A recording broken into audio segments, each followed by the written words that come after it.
চলো, প্রথম তো টিএমসি কাউকে পাঠাবে না বলেছিল, কমপক্ষে গেছেন, ভালোই। তিনি যুব নেতা, তার অভিজ্ঞতা বাড়ুক। ভারত যেটা চাইছে বিশ্বের সামনে তুলে ধরতে, আজ টিএমসি পারলেও চাইলেও পালাতে পারবে না, তাহলে লোকে ওকে দেশদ্রোহী বলবে, পাকিস্তানপন্থী বলবে। আর আমি শুনলাম নতুন একটা ফান্ডা শুরু করেছেন ওনারা, যেখানে কাশ্মীরে নাকি গুলিগোলা চলেছে, সেখানে নাকি তাদের এমপিরা যাবেন।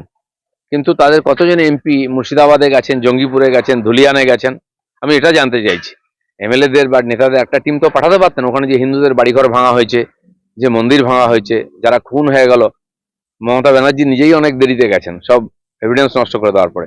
ওনার নেতারা এখান থেকে যাওয়া হচ্ছিল কলকাতার একটা টিম, তাহলে ওখানে হিন্দুরা ভাবতো যে হ্যাঁ, বাংলার লোকেরা আমাদের সঙ্গে আছে, সরকার আছে। ওখানকার যেই এমএলএ এই গন্ডগোল করিয়েছে, তারাই ওখানে চিৎকার চেঁচামেচি করে উত্তেজনা বাড়িয়েছে। টিএমসি অন্য নেতারা জাননি। আমাদের সেনার যে পরাক্রম এবং পাকিস্তানের যে চরিত্র, এটা তুলে ধরার জন্য আমাদের এমপিরা যাচ্ছেন, এবং সমস্ত দলের এমপিরা তাতে অংশগ্রহণ করছেন। বিশ্বের বিভিন্ন দেশে গিয়ে এই বিষয় তুলে ধরা হবে, এবং স্বাভাবিকভাবেই যেমন টেরোরিজমের বিরুদ্ধে সবাই এক হয়েছে, ভারতের নেতৃত্বে এটা এগোবে। মাননীয় প্রধানমন্ত্রীর প্রবাস দেশেতে হতেই থাকে, বিভিন্ন প্রজেক্ট ইত্যাদিকে কেন্দ্র করে। তো পশ্চিমবাংলায় অনেকদিনে আসেননি, আমরা তার জন্য তাকিয়ে আছি, উনি আসবেন।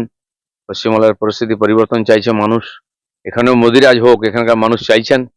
সেই দৃষ্টিতে এটা শুরু হয়ে যাবে অভিযান। প্রাথমিক নিয়োগ দুর্নীতিকে দুর্নীতি বলতেই নারাজ প্রাথমিক।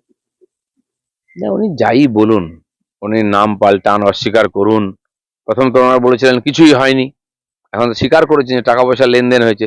সেটা দুর্নীতি কি দুর্নীতি নয়, কি শব্দ প্রয়োগ করুন, ভাষাতে কিছু যায় আসে না, কিন্তু এত মানুষ ক্ষতিগ্রস্ত হয়েছেন, শিক্ষা ব্যবস্থা পুরা ডামাডোল হয়ে গেছে। আর এই যে টাকা লেনদেন হয়েছে অবৈধভাবে, এটা দুর্নীতি নয় তো কি?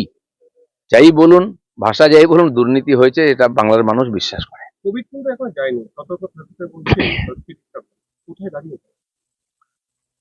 সম্ভবত ভারতে এখনো সেরকম কিছু সিমটম পাওয়া যায়নি, কিন্তু এই ধরনের অসুখ আমরা দেখেছি, যে অভিজ্ঞতা হয়েছে 4 বছর আগে, যে ভয়ঙ্কর পরিস্থিতি, পুরো পৃথিবী স্তব্ধ হয়ে গেছিল। সেজন্য এই ধরনের অসুখ তো কখন কোন দিক দিয়ে ঢুকে যাবে জানা নেই, আর এর রং রূপ পরিবর্তন করতে থাকে, বিভিন্ন রূপে বিপদ নিয়ে আসে। সেই জন্য অবশ্যই সতর্ক থাকা উচিত, এবং যারা এক্সপার্ট আছেন তাদের কথাকেই মানা উচিত সবার।